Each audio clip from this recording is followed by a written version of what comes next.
Assalamualaikum warahmatullahi wabarakatuh. Kami kelompok 7 yang beranggotakan Isnaini Musyarofa dengan NIM 2000802 absen 5, Putri Yulianti NIM 2008067 nomor absen 39, Salsabila Ulia Putri dengan NIM 2009984 nomor absen 45. Simak video explainer kita ya.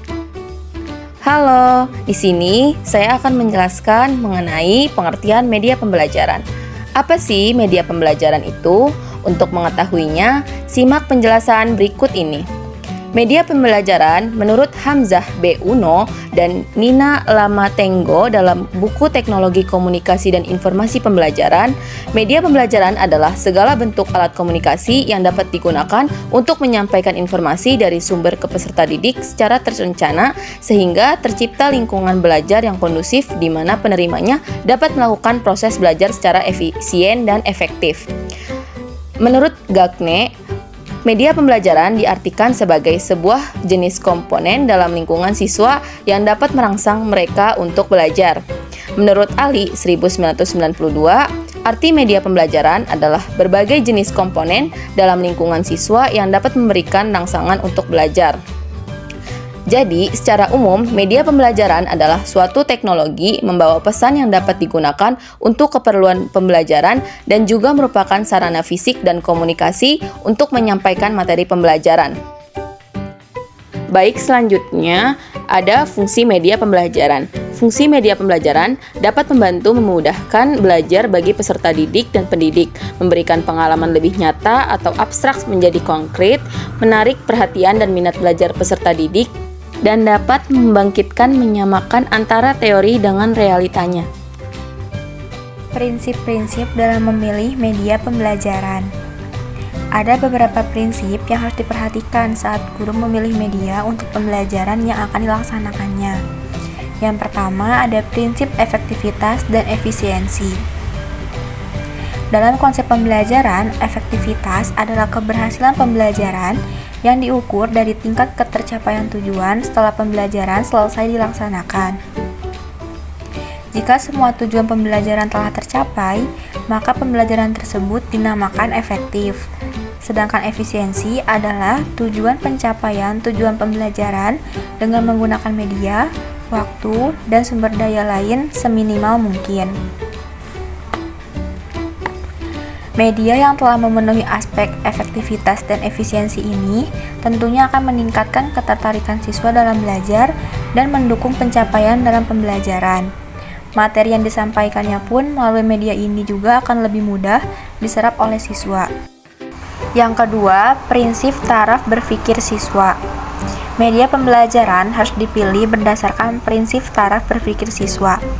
Benda-benda yang bersifat konkret lebih baik digunakan sebagai media pembelajaran bila dibandingkan media yang lebih abstrak. Demikian pula media pembelajaran yang kompleks dari segi struktur atau tampilan akan lebih sulit dipahami dibanding dengan media pembelajaran yang sederhana. Contohnya, media pembelajaran di SD untuk struktur organ-organ dalam tubuh manusia haruslah tidak serumit media pembelajaran untuk siswa SMP dan SMA. Jika tingkat kerumitan media pembelajaran tidak sesuai dengan taraf berpikir siswa, maka bisa berakibat siswa bukannya semakin mudah memahami, akan tetapi menjadi semakin bingung dan tidak fokus pada tujuan dan materi pembelajaran, sehingga tidak dapat memperoleh hasil pembelajaran yang diharapkan. Yang ketiga, prinsip interaktivitas media pembelajaran. Prinsip ketiga yang harus diperhatikan dalam pemilihan media dalam pembelajaran di kelas adalah interaktivitas. Seberapa besar kemungkinan siswa dapat berinteraksi dengan media pembelajaran? Makin interaktif, makin bagus media pembelajaran itu karena lebih mendorong siswa untuk terlibat aktif dalam belajar. Misalnya, saat mengajar, siswa diberikan media pembelajaran berupa video. Nah, bila siswa diberikan tontonan video, tentunya interaksi yang terjadi antara siswa dengan media pembelajaran hanya satu arah saja dari media ke siswa. Sedangkan bila menggunakan media pembelajaran berbentuk multimedia interaktif yang dapat dioperasikan pada sebuah komputer, maka interaksi siswa dengan media lebih tinggi. Dalam hal ini, maka media yang paling cocok untuk dipilih adalah media pembelajaran dalam bentuk interaktif. Yang keempat, ketersediaan media pembelajaran. Media untuk mencapai tujuan pembelajaran harus sesuai dengan materi pelajaran dan mempunyai interaktivitas yang tinggi. Guru harus melihat ketersediaan media yang akan digunakan. Jika media tidak tersedia di sekolah, maka semua yang telah direncanakan akan sia-sia. Yang kelima, kemampuan guru menggunakan media pembelajaran. Media harus disesuaikan dengan kemampuan guru, baik dari pengayaan maupun penggunaan atau pengoperasian media. Akan lebih efektif jika guru memiliki sendiri media yang akan digunakan. Media pembelajaran dapat dijadikan sebagai stimulus untuk meningkatkan kemauan peserta didik sehingga mengikuti proses belajar mengajar dengan baik. Media pembelajaran juga dapat membantu agar tidak adanya kesimpangsiuran antara pesan yang disampaikan oleh guru dengan pesan yang diterima oleh peserta didik. Yang keenam, alokasi waktu. Isu ketersediaan waktu dalam pembelajaran memang sangat krusial. Guru selalu dikejar waktu untuk menyelesaikan tuntunan kurikulum.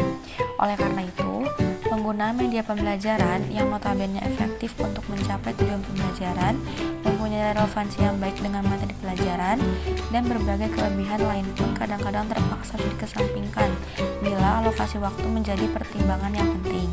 Akan tetapi, ketersediaan waktu seringkali bisa disiasati dengan berbagai cara berdasarkan pengalaman yang dimiliki oleh guru. Yang ketujuh, fleksibilitas atau kelenturan media pembelajaran. Media pembelajaran yang dipilih oleh guru untuk kegiatan belajar mengajar di kelas seharusnya memiliki fleksibilitas yang baik. Media pembelajaran yang dikatakan mempunyai fleksibilitas yang baik apabila dapat digunakan dalam berbagai situasi. Kadangkala, saat proses pembelajaran berlangsung, terjadi perubahan situasi yang berakibat tidak dapat digunakannya suatu media pembelajaran tersebut. Yang terakhir, yang kedelapan, ada keamanan penggunaan media pembelajaran. Guru harus hati-hati dalam memilih media pembelajaran. Ada media pembelajaran yang kalau tidak hati-hati dalam penggunaannya dapat mengakibatkan kecelakaan atau siswa terluka. Media pembelajaran yang dipilih haruslah media pembelajaran yang aman bagi mereka, sehingga hal-hal yang tidak diinginkan saat kegiatan pembelajaran. Oke, jadi di sini saya akan menjelaskan tentang kriteria pemilihan media pembelajaran. Agar dapat memberikan pengaruh yang signifikan dalam proses belajar mengajar, maka diperlukan pemilihan dari perencanaan penggunaan media pembelajaran yang baik dan tepat. Pemilihan media pembelajaran yang tepat ini menjadikan media pembelajaran efektif digunakan dan tidak sia-sia jika diterapkan. Maka beberapa kriteria yang perlu diperhatikan dalam pemilihan media pembelajaran yang baik yaitu sebagai berikut. Yang pertama, sesuai dengan tujuan. Media pembelajaran harus dipilih berdasarkan tujuan instruksional, di mana akan lebih baik jika mengacu setidaknya 2 dari 3 ranah kognitif, afektif, dan psikomotor. Hal ini bertujuan agar media pembelajaran sesuai dengan arahan dan tidak melenceng dari tujuan. Tidak semua materi dapat disajikan dengan gamblang melalui media pembelajaran. Terkadang harus disajikan dalam konsep, simbol, dan sesuatu yang lebih umum baru kemudian disertakan penjelasan. Yang kedua, ada praktis, luas, dan bertahan. Media pembelajaran tidak harus mahal dan selalu berbasis teknologi. Pemanfaatan lingkungan dan sesuatu yang sederhana namun secara tepat guna akan lebih efektif dibandingkan media pembelajaran mahal dan rumit. Simpel dan mudah dalam penggunaan, harga terjangkau dan dapat bertahan lama, serta dapat digunakan secara terus-menerus patut menjadi salah satu pertimbangan utama dalam memilih media pembelajaran. Yang ketiga, mampu dan terampil dalam menggunakan. Apapun media yang dipilih, guru harus mampu menggunakan media tersebut. Nilai dan manfaat media pembelajaran sangat ditentukan oleh bagaimana keterampilan guru menggunakan media pembelajaran tersebut. Keterampilan menggunakan media pembelajaran ini juga nantinya dapat diturunkan kepada siswa sehingga siswa juga mampu terampil menggunakan media pembelajaran yang dipilih. Yang keempat yaitu ada keadaan peserta didik.